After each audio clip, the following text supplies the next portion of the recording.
मेरे फिल्मी शौकीन हो तो यारो कल मैंने यशोदा मूवी देखी और ये मूवी बहुत गजब है। और इस मूवी के लिए मैं पहले से एक्साइटेड थी क्योंकि पहले तो इसमें समांता मैम है एंड सेकंड इस मूवी का कॉन्सेप्ट सरोगेसी मदर। और इस कॉन्सेप्ट पर हमने बहुत सारे मूवी देखी है पर हमें इस मूवी में बताया गया है कि सरोगेसी के पीछे क्या क्या गलत काम होते हैं, ये सब हमें इस मूवी में दिखाया गया है। तो पर्सनली मुझे ये मूवी बहुत अच्छी लगी और तुम जाकर इस मूवी को देख सकते हो। अदरवाइज तुम बहुत ज्यादा बिजी हो तो तुम मेरी वीडियो देखो ना, क्या कर रहे हो मतलब। तो मूवी के फर्स्ट सीन में हमें एक फॉरेनर मॉडल को दिखाया जाता है जो अपने स्विमिंग पूल में नहा रही होती है और पीछे से दो लड़के उसको गलत निगाहों से देख रहे होते हैं। वो दो लड़के चुपके से उसके जूस में एक ड्रग मिला देते हैं और जब वो मॉडल जूस को पीती है तो उसकी वहीं पर डेथ हो जाती है। पुलिस इन्वेस्टिगेशन के दौरान पता चलता है कि उस मॉडल ने पहले से ही एक और ड्रग कंज्यूम करके रखा होता है और वो ड्रग बहुत रेयर होता है और जो उसने पहले से कंज्यूम किया हुआ ड्रग रहता है और जूस वाला ड्रग रहता है, दोनों के रिएक्शन के कारण उसकी डेथ हो जाती है। यहाँ से सीन हॉस्पिटल की तरफ शिफ्ट होता है जहाँ पर हमें यशोदा नाम की एक लड़की को दिखाया जाता है जो एक सरोगेट मदर होती है। दरअसल यहाँ यशोदा को 3 मंथ चल रहे होते हैं और यहाँ पर यशोदा को उसकी छोटी बहन के इलाज के लिए पैसे चाहिए थे, इसलिए वो सरोगेट मदर बन जाती है। और यहाँ पर डॉक्टर यशोदा को बताती है कि जिस फैमिली का यह बेबी होने वाला है उसे वो लोग और अच्छी जगह भेजने वाले हैं ताकि उसकी और अच्छे से केयर हो सके। और उसके बाद यशोदा को एक आदमी लेने को आता है और जब यशोदा कार में बैठती है तो उसको वो आदमी एक टेबलेट खाने को देता है और वो टेबलेट खाने के बाद यशोदा बेहोश हो जाती है। और जब यशोदा को होश आता है तो एक बड़े से रूम में होती जहाँ पर हर फैसिलिटी अवेलेबल होती है। और उसके बाद यशोदा से मिलने के लिए एक लेडी आती जिसका नाम मधु होता है। मधु यशोदा को बताती है कि इस जगह का नाम ईवा है और मैं यहाँ की ओनर हूँ, तुम्हारे जैसी बहुत सारी सरोगेट मदर यहाँ पर रहती है। मधु बताती है कि पूरी दुनिया में लोगों को सरोगेट मदर की जरूरत पड़ती है और वो लोग ईवा जैसी कंपनी को हायर करते हैं ताकि उनकी सरोगेट मदर का अच्छे से ट्रीट हो सके और बेबी हो जाने के बाद उनको बेबी दे दिया जाता है। और अगले सीन में हमें एक बिजनेसमैन को दिखाया जाता है जो अपनी गर्लफ्रेंड के साथ में जो एक फेमस मॉडल रहती है उसके साथ में कहीं गाड़ी से घूमने के लिए जाता है पर बीच रास्ते में ही उनकी कार का एक्सीडेंट हो जाता है और उनकी मौत हो जाती है। और ये केस एक कमिश्नर के हाथ में चला जाता है और कमिश्नर एक ऑफिसर को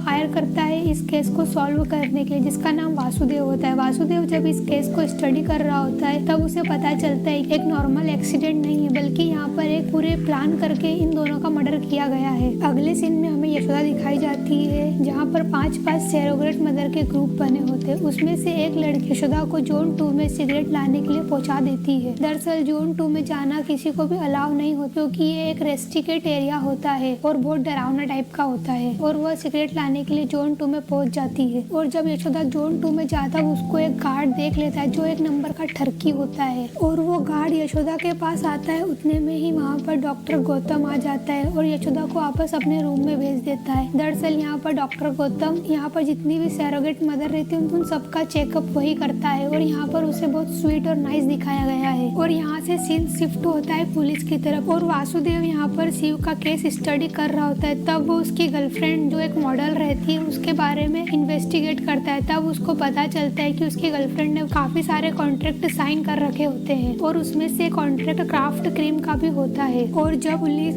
उस मॉडल का लैपटॉप चेक कर रही होता पुलिस को पता चलता है कि मॉडल बहुत स्मार्ट होती है। वह किसी भी प्रोडक्ट की ब्रांडिंग करने से पहले उसकी प्रॉपर रिसर्च करती है, उसी के बाद उसकी ब्रांडिंग करती है। और जब पुलिस लैपटॉप चेक करती है तब उनको एक मेल मिलता है जिसमें उस मॉडल का फ्रेंड उसको क्राफ्ट क्रीम की ब्रांडिंग करने से मना कर देता है क्योंकि उसमें एक ऐसा केमिकल मिला होता है जिसके बारे में किसी को भी नहीं मालूम होता है और ये केमिकल बहुत हार्मफुल भी हो सकता है, इसलिए उसको मना कर देता है। और यहाँ पर क्राफ्ट क्रीम का ओनर एक पॉलिटिशियन का बेटा होता है और जब पुलिस उससे पूछताछ करती है तो वह उसे एटीट्यूड देकर वहाँ से जाने के लिए कह देता है। और जब पुलिस उस मॉडल के फ्रेंड के वहाँ जाती है तब पता चलता है कि उसका पहले से ही किसी ने मर्डर कर दिया होता है। और वासुदेव उसके कमरे की तलाशी लेता है तब उसको वहाँ पर उस क्रीम का सैंपल मिल जाता है और वासुदेव उस क्रीम के सैंपल को लैब में भेज देता है। तब पता चलता है कि उस क्रीम के अंदर एक ऐसा ड्रग है जिसके बारे में किसी को नहीं पता और ये सेम ड्रग उस मॉडल के अंदर भी पाया गया था। और दूसरे सीन में हमें यशोदा को दिखाया जाता है जो ईवा में रहते रहते उसके काफी सारे दोस्त बन चुके होते हैं। और यहाँ पर जितनी भी लड़कियां आई थी वह सब गरीब होती है, सब पैसों के लिए यहाँ पर आई होती। किसी को अपने घर का कर्ज देना होता है तो किसी को अपने पति के इलाज के लिए पैसे चाहिए थे इसलिए आई थी। दरअसल रिन्नी को आईफोन चाहिए था इसलिए वो यहाँ ईवा में आई होती है। और यशोदा के यहाँ पर 2 खास दोस्त भी बन जाते जिसका नाम लीला और काजल होता है। कुछ दिन बाद काजल को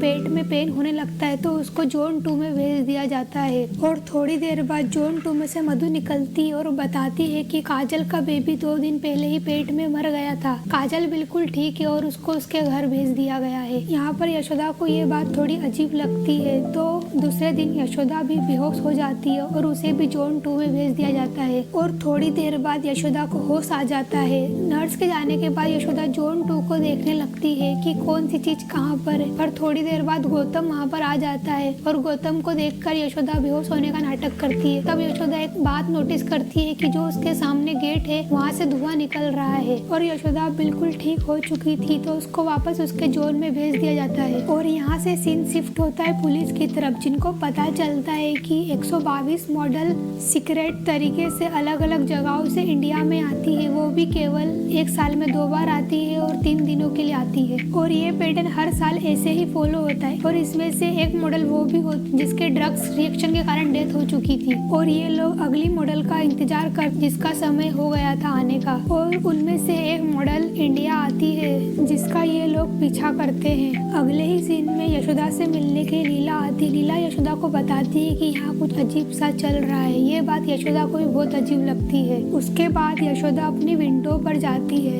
वहाँ उसे बहुत सारी बिल्डिंग और एक कबूतर जो रोज हमेशा वहीं बैठता है और सेम हरकत करता है। यशोदा को ये बात अजीब लगती है तो खिड़की तोड़कर कबूतर को पकड़ने का सोच लेती है और जैसे तैसे यशोदा खिड़की खोल लेती है तब वो देखती है कि वहाँ पर ना तो बिल्डिंग है और ना ही कबूतर है। दरअसल यहाँ पर एक स्क्रीन रहती है और इसके आसपास स्पीकर लगे होते हैं और यहाँ पर उनको पता चलता है कि यहाँ पर वो लोग अभी तक हाइपर रियलिस्टिक स्क्रीन को देख रहे होते हैं और स्क्रीन के दूसरे तरफ बॉल लगी होती है और वो लोग कहाँ है ये बात किसी को भी नहीं मालूम है। और उसके बाद लीला को भी पेन स्टार्ट हो जाता है तो उसे भी जोन 2 में ले जाते हैं और उसके बाद उसका भी कोई पता नहीं चलता। और तब सीन पुलिस की तरफ दिखाया जाता है। पुलिस उसी मॉडल का पीछा कर रही होती है जो इंडिया में आई होती है और वो पीछा करते करते गलत जगह पर पहुंच जाते हैं और उन पर भूल और आदिवासियों के द्वारा हमला हो जाता है और यहाँ यशोदा दोबारा जोन 2 में चुपके से चली जाती है। तब उसे वहाँ रेनी रोक। यशोदा रेनी से कहती है कि यहाँ कुछ तो अजीब सा चल रहा है। रेनी उसे बताती है कि उसे वहाँ जाने के लिए स्पेशल ग्लासेस लगेंगे क्योंकि वहाँ पर बहुत अंधेरा है। यशोदा रेनी से पूछती है कि उसे यह सब कैसे पता। तब रेनी बताती है कि वो यहाँ पहले भी जा चुकी है और तब पता चलता है कि रेनी उन्हीं लोगों से मिली हुई है और उसकी प्रेगनेंसी भी फेक होती है। और यहाँ पर रेनी और यशोदा की जोरदार फाइट होती है पर यशोदा की फाइटिंग स्किल्स बहुत अच्छी होती है तो रेनी को जान से मार देती है। और उसके बाद यशोदा उसी रूम में जाती है जहाँ से उसने एक दिन धुआं निकलते हुए देखा था और जब यशोदा उस रूम को ओपन करती है तो वहाँ पर बहुत सारे बॉक्सेस होते हैं और उनमें लाशें रहती और ये लाशें उन्हीं प्रेग्नेंट लेडीज की होती है जो यहाँ पर कभी सैरोगेसी के लिए आई थी। और यहाँ पर काजल और लीला की भी बॉडी होती है। उसी से अटैच करते हुए एक और रूम होता है। यशोदा उस रूम में जाती है तो वहाँ बिल्कुल अंधेरा रहता है और जब वहाँ पर रखे स्पेशल ग्लासेस को यशोदा पहनती है तब वहाँ पर उसे बहुत सारे और बॉक्सेस दिखते हैं। और जब वो लीलाज बेबी नाम के एक बॉक्स को ओपन करती है तो यहाँ पर लीला का फीटस रखा होता है। दरअसल ये किसी भी बच्चे का बेबी बनने से पहले का फॉर्म होता है, मतलब उसका बेबी अब मर चुका था। और यहाँ पर ये दोनों सीन बहुत ज्यादा इमोशनल होते हैं और यहाँ पर ऐसे बहुत सारे बॉक्सेस रखे होते हैं जिनमें बहुत सारे बेबीज के फीटस रखे होते हैं। और ये सारी चीजें बैठे बैठे गार्ड देख रहा था। गार्ड उसे एक रस्सी से बांध देता है पर यशोदा बहुत ज्यादा स्मार्ट होती है, साथ में उसकी फाइटिंग स्किल्स भी बहुत अच्छी होती है तो वो गार्ड को ही मार देती है। और उसके बाद यशोदा मधु के रूम में जाती है पर उतने में ही मधु वहाँ पर आ जाती है और यशोदा के पास एक छोटा वेपन होता है जिससे यशोदा मधु के गले पर रखकर उसे अपने कंट्रोल में ले लेती है। पर उतने में ही गौतम आ जाता है। गौतम यशोदा से कहता है कि यह बहुत बुरी है, इसे मार डालो, इसने मुझे भी यहाँ कैद कर रखा है। गौतम यहाँ जोर जोर से बोलकर यशोदा का ध्यान भटका रहा होता है और यहाँ पर गौतम यशोदा का ध्यान भटका देता है और उससे वह वेपन लेकर उसे कुर्सी से बांध देता है। उसके बाद सीन हमें पुलिस की तरफ दिखाया जाता है जो उन्हीं आदिवासी लोगों के बीच में फंसे होते हैं। तब यहाँ वासुदेव बैठे बैठे केस को दोबारा एनालाइज करता है और दोबारा सारा सीन यशोदा की तरफ दिखाया जाता है। यशोदा मधु से पूछ रही होती है कि ये सब क्यों कर रही हो। तब मधु उसे अपनी बैक स्टोरी सुनाने लगती है। मधु यहाँ बताती है कि वह अपने कॉलेज के टाइम से ही बहुत स्मार्ट थी। वह एक दिन अपने कॉलेज के इवेंट में पार्ट लेती जहाँ पर चीफ गेस्ट के तौर पर एक पॉलिटिशियन आया होता है और वो चीफ गेस्ट भाषण के दौरान बोलता है कि सुंदरता कुछ नहीं होती, सब बेकार है। पर मधु उसके अगेंस्ट में बोलती है कि हम हमारे घर के देवी देवताओं को कितना सजा कर रखते हैं, तो सुंदरता मैटर करती है और मधु के लिए तो बहुत ज्यादा मैटर करती है। और ये सारी बातें पीछे बैठा हुआ गौतम भी सुन रहा होता है। दरअसल गौतम यहाँ मधु के ही कॉलेज में पढ़ता था और वह अपने कॉलेज का जीनियस होता है। मधु की सारी बातें सुनकर गौतम बहुत इम्प्रेस हो चुका होता है, तो वह मधु को प्रपोज कर देता है। पर मधु उसे मना कर देती क्योंकि गौतम गुड लुकिंग नहीं होता है। और जब वही पॉलिटिशियन मधु को शादी के लिए प्रपोज करता है तो वह उसको हाँ बोल देती है, क्योंकि पॉलिटिशियन बहुत पैसे वाला होता है और मधु के लिए पैसा बहुत इंपॉर्टेंट होता है। और शादी के बाद मधु को एक ऐसी बीमारी हो जाती है जिसके कारण वह वक्त से पहले बूढ़ी दिखने लग जाती है। उसके बाल और उसकी स्किन पर डल पड़ जाती है और इस बीमारी का कोई इलाज भी नहीं होता है। इसी के कारण मधु एक दिन सुसाइड करने का सोच लेती है। तब वो पॉलिटिशियन मधु को अस्पताल ले जाता है और अपने आदमियों से कहता है कि इसे अपने पापा के वहाँ छोड़ दो, क्योंकि मुझे अब इसकी कोई जरूरत। ये सारी बातें मधु सुन लेती है और उसको बहुत बुरा लगता है। उसके बाद गौतम मधु से मिलने के लिए जाता है, जो एक डॉक्टर बन चुका होता है। और गौतम मधु को बताता है कि वो इस बीमारी को ठीक कर देगा, क्योंकि वो काफी टाइम से इस बीमारी के बारे में रिसर्च कर रहा है और वह उसे पहले जैसा सुंदर कर देगा। पर यहाँ गौतम मधु से एक प्रॉमिस मांगता है कि इलाज होने के बाद उसे उसी के साथ में हमेशा रहना पड़ेगा। और यहाँ मधु उसे हाँ बोल देती है और गौतम उसका इलाज चालू कर देता है और वह अपनी बनाई गई ड्रग से मधु का इलाज करता है। और कुछ दिन बाद मधु पहले से भी ज्यादा सुंदर बन जाती है। और उसके बाद पॉलिटिशियन आ जाता है। दरअसल यहाँ मधु ने पॉलिटिशियन को पहले से ही बताया होता है कि वह दोबारा सुंदर बन जाएगी और यहाँ मधु गौतम के साथ में रहना नहीं चाहती। पर यहाँ गौतम मधु को बताता है कि इसका असर केवल 6 महीने तक ही रहता है और तुम मुझे छोड़कर गई तो तुम्हारी स्किन पहले जैसे वापस हो जाएगी। और यहाँ पॉलिटिशियन प्लान बनाता है और गौतम से कहता है कि तुम्हें तुम्हारा दिमाग लगाना होगा और ऐसे बहुत सारे ड्रग्स बनाने होंगे और ये सब करके हम बहुत सारा पैसा कमा सकते हैं। और गौतम ये सब के लिए मान जाता है। फिर ये तीनों पार्टनर्स बन जाते हैं। और यहाँ से सीन प्रेजेंट में आता है और मधु यशोदा को बोलती है कि उसके मीटिंग का टाइम हो गया है और तुम यहाँ से बैठे बैठे मीटिंग भी देख सकती हो और आगे की स्टोरी तुम्हें मीटिंग में ही पता चल जाएगी। और यहाँ से गौतम और मधु दोनों मीटिंग में जाते हैं और अपने नए क्लाइंट को बताते हैं कि हमने एक ऐसा ड्रग्स तैयार किया है जिससे उम्र तो बढ़ेगी लेकिन स्क्रीन वैसी की वैसी ही रहेगी। उसमें से एक आदमी पूछता है कि इसके अंदर ऐसा क्या है। तब मधु बताती है जो फीटस का प्लाज्मा रहता है, मतलब प्रेग्नेंट लेडी के अंदर का बेबी, उसके ऊपर थोड़ी सी भी धूप नहीं पड़ी होती है तो उसका जो प्लाज्मा रहता है वो एकदम फ्रेश और प्योर रहता है। उसी के प्लाज्मे से ये ड्रग्स तैयार किया जाता है। इसीलिए ये लोग फिटस फार्मिंग करते हैं। इसीलिए अलग अलग जगहों से ये गरीब लड़कियों को लेकर आते हैं और उन्हें सेरोगेस मदर बनाते हैं और उनका फिटस निकालने के बाद उनको भी जान से मार देते हैं। और यहाँ पर दूसरा आदमी उसी फर्स्ट मॉडल के बारे में पूछता है कि उसकी डेथ कैसे हुई। तब मधु बताती है कि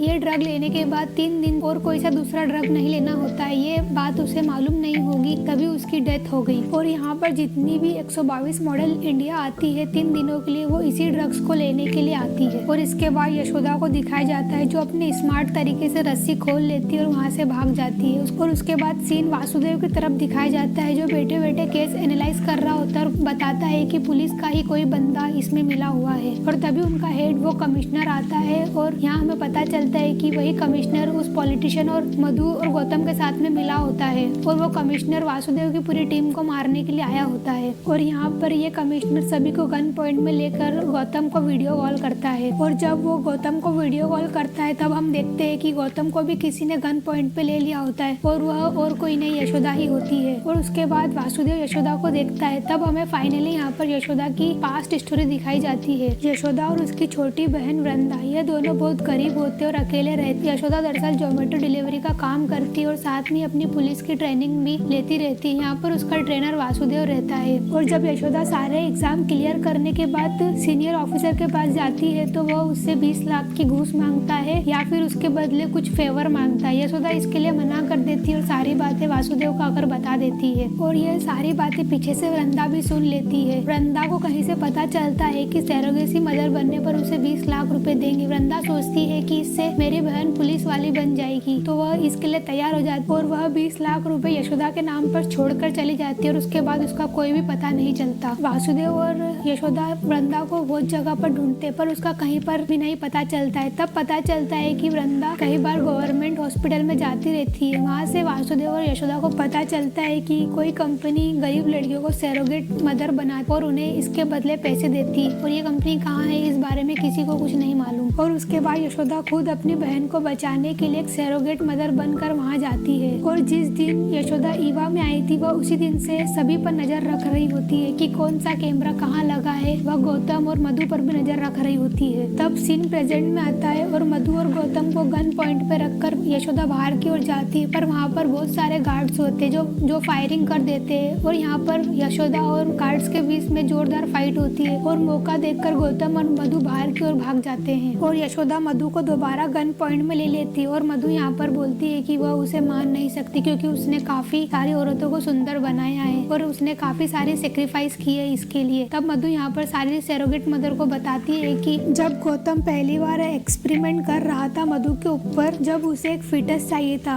और मधु खुद 5 मंथ प्रेग्नेंट होती और वह खूबसूरत बनने के लिए अपना फिटस दे देती है। सारी बातें सुनने के बाद सारी लेडीज उसको खाई में धक्का दे देती है और यहाँ पर पुलिस उस कमिश्नर और पॉलिटिशियन और गौतम को पकड़ लेती है उसको। और तभी स्ट्रेचर से एक लेडी की आवाज आती जिसे लेबर पेन हो रहा होता है। दरअसल वो और कहीं नहीं यशोदा की बहन वृंदा ही होती है और यहाँ पर हमें पता चलता है कि वृंदा जिंदा है। यहाँ पर बहुत सारी लेडीजों के कारण यशोदा वृंदा से नहीं मिल पाई और सारी लेडीज मिलकर यहाँ पर वृंदा की डिलीवरी करती और ये मूवी यहीं पर एंड हो जाती है। कुछ आर्टिकल्स के द्वारा डायरेक्टर्स ये बताना चाह रहा है कि ये ऐसे क्राइम अभी भी एग्जिस्ट करते हैं। तो दोस्तों उम्मीद है आपको ये वीडियो अच्छी लगी होगी और अगर अच्छी लगी तो बिना बोले सब्सक्राइब कर दो। Thank you so much.